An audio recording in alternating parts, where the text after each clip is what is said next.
안녕하세요, 지미입니다. 저는 전세금을 보증해주는 전세보증금 반환 보증에도 저는 문제가 많다고 생각합니다. 허브에서 진행하죠, HH에서 그런 이 보증을 이용한 약간 변형된 갭 투자를 하시는 분들이 많았거든요. 지금 이 물건은 고양시 일산 서구에 나와 있는 아파트인데 지금은 규제지역으로 묶였기 때문에 이제는 할 수 없겠지만 이때 당시에는 규제지역이 묶이기 전에 이런 보증보험을 이용한 갭 투자를 좀 많이 했었습니다. 자, 이 물건 봐보겠습니다. 8억 3,700만 원의 감정평가입니다. 자, 여기 보시면 세입자가 있습니다. 지금은 주택도시보증공사로 채권이 양수된 상태인데요. 이때 당시에 보증금은 3억 7천만 원입니다. 자, 보시면 이 물건을 위아래 지금 여기 있는 세입자 부분과 이 등기부 현황을 같이 한번 보도록 하겠습니다. 자, 여기 소유권 이전이 되었는데 소유권 이전되는 금액이 8억 2,300만 원이었습니다. 8억 2,300만 원. 그리고 같은 날 근저당을 잡았습니다. 근저당을 새마을금고에서 잡았는데 4억 5,195만 원을 잡았죠. 4억 5,190만. 이게 채권 최고액이 120%일지 130%일지는 뭐 계산을 해봐도 떨어지지 않기 때문에 제가 알 수가 없는데 새마을금고라면 뭐 둘 중에 하나가 되지 않을까 좀 추측을 해보는데요.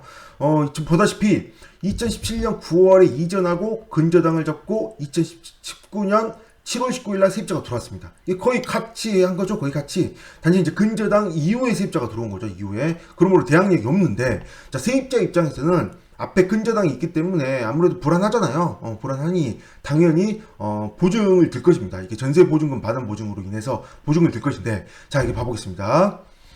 전세 보증금 반환 보증을 보면 제가 이제 종종 했던 얘기인데요. 자, 허그 사이트에 오면 주택도시보증공사에서 전세보증금 반환 보증을 하고 있습니다. 그래서 보증금을 신청을 하면 만료일 후 1개월까지 해서 이런 보증을 받을 수 있습니다. 자, 내용을 보시면 쭉 보시면 임대인이 만약에 임차인의 전세보증금을 반환 불가하면 주택도시보증공사가 먼저 임차인에게 전세보증금 반환 책임을 하고 주고 그리고 그 돈을 소유자에게 구상권으로 청구하는 뭐 그런 개념으로 보시면 되는데요.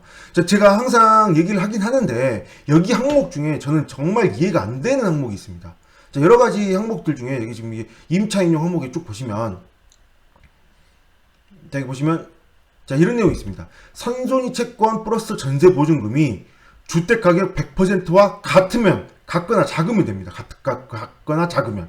이게 뭐 주택가격의 90%도 아니고 80%도 아닌 100%와 같아도 가능하다는 거죠. 즉, 선수인 채권 금액이 1억인데 만약 1억 있다고 한다면 보증금을 1억에 들어가고 주택가격이 2억이다. 이래도 보증을 해준다라는 거예요. 이렇게 되면 무슨 일이 생기나요? 세입자 입장에서는 이런 보증에 되는 도움을 받으니 당연히 좋은 집을 들어갈 수 있는 뭐 그런 걸 생각할 수도 있잖아요. 근데 만약에 집값이 10%만 빠졌다고 생각해봅시다. 10% 빠졌다면 이 선수인 채권 금액이 물론 근저당이어서 채권 최고액이 있긴 하지만 이 채권 최고액은 근저당의 이자와 원래 금액을 보증하기 위한 금액이 뭐 꽉 찰 수도 있거든요. 이 뭐 120%가 되든 130%가 되든 꽉 차버린다면 그런 상태에서 꽉 차 있다고 합시다. 1억이 이 채권 최고액이 1억이 다 차 있고 세입자가 1억인데 만약에 10%가 집값이 떨어진다고 한다면 그러면 어떻게 되나요? 2억짜리 집에 1.8억이 됐습니다. 1.8억이 그럼 1억은 여기 선수인 채권한테 배당을 하겠죠. 그 다음에 8천만 원은 누구한테 배당을 해줘요? 전세보증금을 인수한 여기 주택도시보증공사에 배당해줄 거잖아요. 그럼 나머지 2천만 원은 어디 가요? 나머지 2천만 원은 소유자한테 구상권 청구해서 받아내야 되는데 이게 받기가 이걸 알 수 없다라는 거예요. 이거를 바로 저는 이 문제를 얘기하는 겁니다. 당연히 집값이 계속 올라갈 때는 문제가 안 되겠죠. 요즘에 최근에 1, 2년, 2, 3년 동안 계속 집값이 올랐기 때문에 이런 걱정을 안 하시는 분들 많을 수도 있겠지만 한때 제가 처음에 경매할 때는 그때는 집값이 정말 다 떨어질 때였어요. 이렇게 쭉 떨어졌어요. 계속. 이 떨어질 때 어떻게 문제가 되네요. 이게 지금은 또 이제 대출 규제가 막혀서 이런 문제가 좀 적을 수도 있는데 지금 여기 이 물건만 해도 일산에 이 물건 들어왔을 때 당시에 이때만 해도 규제적이 아니었거든요. 그래서 이때 정말 많은 사람들이 이 물건을 뭐 이런 식으로 합니다. 한 1억 정도만 있으면 예를 들어 내한테 10억이 있다. 10억이 있으면 이런 지금 이 집이 감정가가 한 8억 넘어가는데요. 10억이 있으면 나한테 10억이 있다. 자, 일단 계산을 해볼게요. 먼저 자, 여기 봐보세요. 8억 2,300만 원은 이 3억 7천만 원 플러스 4억 5,195만 원 해보세요. 거의 근접합니다. 거의. 아슬아슬하게 딱 맞춘 거죠. 자, 내가 만약 10억이 있다. 이걸 한 120에서 130% 정도 계산한다면 약 한 1억 정도, 1억은 조금 안 들어갔을 것 같은데요. 120% 계산한다면 한 7, 8천만 원? 한 7, 8천만 원 정도 했으면 이 집을 한 채 샀을 것입니다. 그러면 10억이라고 있으면 며칠을 살 수 있었을까요? 1억이라고 쉽게 계산해서 1억을 가정할게요. 내가 10억이 있으면 얼마를 살 수 있어요? 10채를 살 수 있는 거죠. 10채. 얼마짜리 집을? 8억짜리 집을. 8억짜리 집을 10채를 샀습니다. 근데 집값이 만약에 폭등하는 상황이어서 이게 만약에 집값이 2억씩 올랐다. 예를 들어. 2억씩 올랐으면 얼마를 내가 버는 거예요? 10채 샀으니까 20억을 벌 수 있는 거죠. 20억. 이렇게 갭 투자를 이런 식으로 이용을 하고 있거든요. 적게 금액을 들어가고 그 다음에 큰 집을 얼마에 들여서 얼마 1억도 안 되는 돈을 들여서 얼마짜리 사요? 8억짜리 사는 거죠. 보다시피 이렇게요. 거래가액은 8억이 넘지만 이 보증보험을 해주니 이렇게 근저당 합쳐서 굉장히 높은 금액으로 굉장히 높은 금액으로 꽉 채워서 들어가는 거죠. 이렇게 된다면 나중에 이 돈이 쌓이면 어떻게 될까요? 보증금을 내주고, 물론 세입자 입장에서는 이거 세입자 입장에서는 당연히 전세 보증보험이 있으니 가장 좋죠. 이 세입자 입장을 저는 이제 얘기하는 게 아니라 좀 더 큰 시선을 얘기하는 겁니다. 세입자 입장에서는 이렇게 안전하게 보증해주니 뭐가 문제야?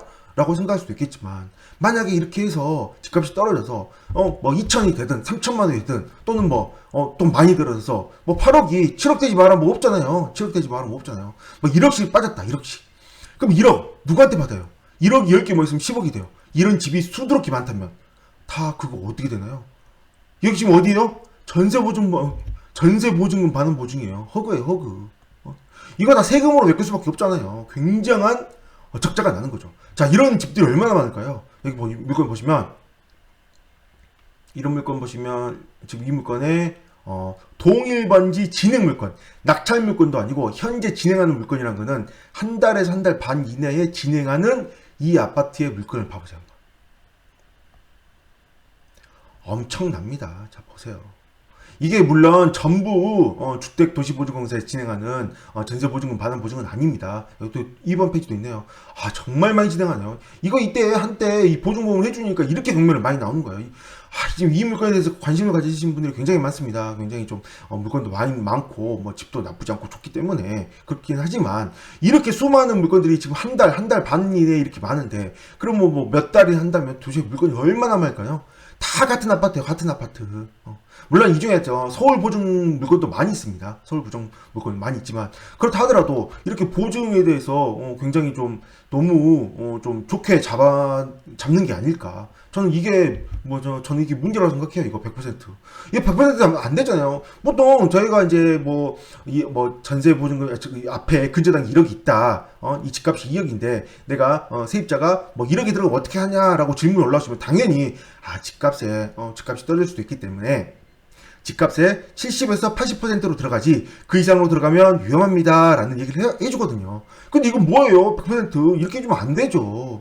전 이거 반드시 수정이 돼야 된다고 생각합니다. 좀 당연히 제재가 된다고 생각합니다. 지금이야 집값이 올랐으니까 많은 문제가 안 될 수도 있는데, 이거 집값이 떨어지기 시작한다면 이거 굉장히 많은 문제가 될 수 있고, 굉장히 많은 좀 손해를 볼 수 있는 그런 상황들이 좀 많이 생기지 않을까 좀 생각을 해보게 됩니다. 임차인 입장에서는 좋은 보증 제도가 될 수도 있겠지만, 국가적으로 본다면 굉장히 안 좋다고 저는 개인적으로 생각하는데, 여러분들 생각은 어떠신가요? 네, 여기까지 하겠습니다. 감사합니다.